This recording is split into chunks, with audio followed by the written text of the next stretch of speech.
SoundCartel.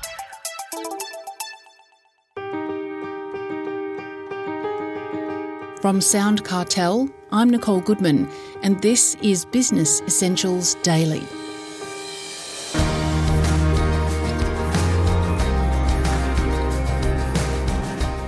When Melbourne endured 263 days of lockdown in early 2020, Professor Martin Bean was Vice-Chancellor of RMIT University. He had the responsibility of more than 10,000 staff and 60,000 students. What he learnt as a leader was the importance of having an adaptive mindset. That is, being proactive and seeing opportunities in changing and tough conditions. He's since written a book with co-author Graham Winter, renowned former chief psychologist with the Australian Olympic team. It's called Toolkit for Turbulence, the mindset and methods that leaders need to turn adversity into advantage. Chris Ashmore begins by asking Professor Bean how challenging the pandemic was for him and the university in those very early days. Without doubt, Chris, it was the biggest in my life, the day that those borders closed. And you need to understand that RMIT also has significant operations in Singapore, Vietnam, several locations in China as well. And so when those borders closed, when all of a sudden I was staring with my team at 60,000 students and 10,000 staff that in a 72-hour period all needed to be moved into remote spaces, but also, Chris, because of the income from international students, I suddenly needed to find $300 million to cut out of the cost base of the university as well in a 12-month period. So you talk about a black swan event, that was about as black as it could have got for us. And I look back on it now and I look at the lessons that we learned, and many of them have made their way into the book that Graham and I published, Toolkit for Turbulence, last year. Without doubt, greatest challenges, but I think out of adversity often comes innovation. And that's certainly what Graham and I felt. We really figured out how to innovate our leadership and ways of running the university through that adversity, Chris. Right. Well, in your book, you write about an adaptive mindset. What is that? Why does it matter? We do talk a lot about it because it really is, in many ways, the superpower of being able to survive and thrive in a turbulent leadership environment. And it's so much more, of course, than COVID now. It just seems to be one disruption after another. And what I often talk to chief execs and CXOs about is just the dust isn't going to settle.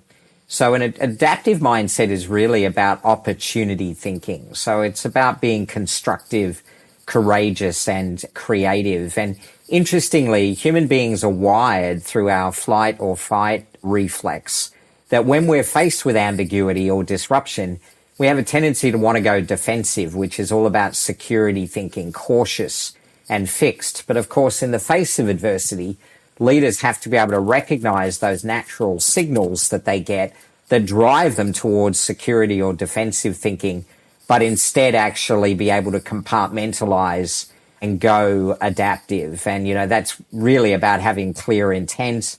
It's about running towards the fire or towards the challenges rather than away from it. It's about iterating and experimenting because there's no clear, obvious answer. Perhaps most importantly, Chris, it's really about expecting mistakes and seeing those mistakes as opportunities to learn, obviously persisting through difficulties, assertively speaking up, but also, and particularly for leaders, it's about how can you encourage those alternative views, because the only way you can have an adaptive mindset is that if you are constantly learning and constantly open to new ideas and thoughts, Chris. Can you go into a bit more detail of how to move from that defensive mindset to the adaptive mindset? Yeah. First of all, it's all about making sure that you are understanding when you are in that mindset. What we talk about is as cultivating self-awareness. We all feel it, actually. We all know when we go into that anxious state, but it's different for everybody. Some people feel quite a physical reaction. Others feel an incredible amount of mental load. And I think the key is to understand when you're in that state and then to reassure yourself that it's perfectly natural. And in the book, we have a couple of reflection exercises that help you understand, A, when you're in the state, but B, what you need to do to snap yourself out of it. And, part of it is cultivating self-awareness. So it's about reflecting regularly, taking the time to recognize defensive tendencies and triggers, and really asking yourself questions like, when do I feel most defensive? What situations or feedback have a tendency to trigger that for me? But it's also about seeking feedback. So ask mentors and colleagues for input to uncover sort of where your blind spots are for improvement. A great question we ask, or we encourage people to ask of their mentors or advisors, is what's the one thing I could do to improve myself to be more open to feedback, for example? And the third, which is, of course, gaining more and more popularity now, Chris, is really practicing mindfulness. Whether it's meditating or journaling, really start dialing into your emotions and your thoughts. Even if you only do that for 10 minutes a day, it can make a huge difference in you understanding how to move yourself out of that defensive to an adaptive mindset. Do you have any examples of how, say, natural stresses might hijack our way of effectively dealing with an emergency situation? Yeah, look, I'll tell you one quick story if that's okay. I remember it as if it was yesterday. In the book, we have a diamond model that talks about defensive to adaptive. And it was literally I believe it was the day after the borders had closed. And I was sitting with 40 of my top leaders. We were in a room. We were with my co-author, who was the 3-time lead psychologist to the Australian Olympic team. So a performance psychologist. He had the model up on the screen, Chris. And I was sitting to one side in the room.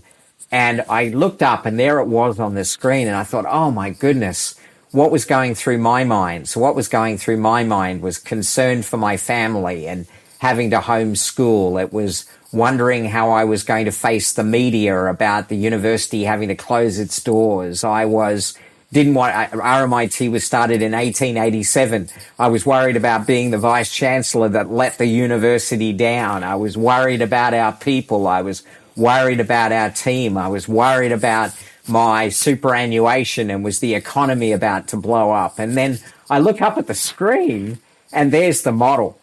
And I suddenly had this just light bulb moment of, oh my goodness, I am so defensive right now. And if I'm defensive and I'm leading the place, then boy, oh boy, are we in trouble. And so I literally said, I have got to get out of defensive and I have got to go adaptive. And I remember what was on my mind was, Martin, you've got to run towards this challenge and you've got to bring this group of people with you. And of course, I was up on my feet within 4 minutes after that, digging deep and giving the speech that I'm sort of talking about now, which is we've got to fight against all of our natural instincts right now because the university needs us to go adaptive. Let's compartmentalize and let's figure out how we're going to get that done, Chris. And would it be fair to say that you had to go through that to understand that?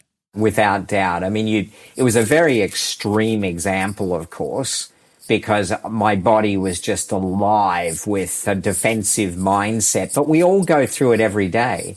Sort of one of the interesting things that flight or fight was really put inside us, thousands of years ago to only be triggered every now and again. But of course, in the world we live in now, particularly in the world of work, it can get triggered, 10, 15, 20 times a day just by what we run into and the uncertainty of the decisions that we've got to make, or, the disruptions that are going on around us, or a new piece of government policy, or a new interest rate from the Reserve Bank. So, these things are going on all the time. And I bet your listeners, every single one of them can think of an extreme time fairly recently, sadly, where they felt that defensive response kick in, Chris.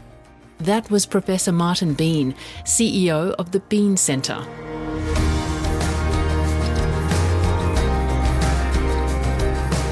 This episode of Business Essentials Daily is produced by the team at SoundCartel. Thanks for listening. I'm Nicole Goodman. We'll bring you more Be Daily tomorrow. Follow @BE Daily Podcast across social media and head to bedaily.com.au for more from the Business Essentials Daily podcast. SoundCartel.